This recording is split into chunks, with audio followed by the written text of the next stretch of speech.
But Shelley, many parts that the only thing, come and look at it, Shelley. The only part clearly wrong was at the end when you said we've got to get him out of here, as you got strong at the end, and I think it has to be a last desperate begging, you know. And I still think you shouldn't jump on every single emphatic line. It looks fake. It really does. It looks like you... When I'm that nervous, it's a... Shelley, I'm telling you, it's too many times. Every time he speaks emphatically, you're jumping, and it looks phony. So he says, I'll put on my Superman suit. No, I think that line is right. Right. When he lays down. No, I think that line's in the right place. Okay, Shelley, so you say, what's the matter with you first? Because what's the matter with you means, why are you so angry? What is the matter with you? It doesn't mean, what are you talking about? Well, this is where he lays down, though. That's the only thing I was thinking of. You know, when he flops back on the bed. Since that is new, I thought it fit, you know, what's the matter with you? If you talk and then he blows up. Right, I'd rather say it now. Okay. Right?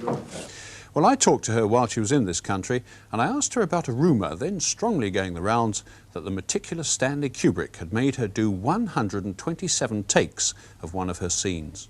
Well, I don't know. I think I'm supposed to say 18. But I don't know. I'll leave that to your imagination. Well, let us assume that 18 is a slight underestimate and 127 is possibly closer to the truth. What is it like doing a take that many times? I mean, is it possible to just to keep going and produce a kind of freshness at the end? Yes, it is. It's funny. It's something that I discovered during the making of The Shining, was that I had never done more than, say, 15 takes before in my life. So it was a great change for me to do so many. But then after you do a certain number, it sort of goes dead. And then 5 more takes or so, and it revives itself, and by then you know the scene like the back of your hand, and you can make no mistakes with it, and you forget all reality other than what you're doing. And it's like a miracle. It comes out better than it did before, and it's fresh, too. What was the most difficult piece of acting you had to do in The Shining? Ooh, I think it was just stamina.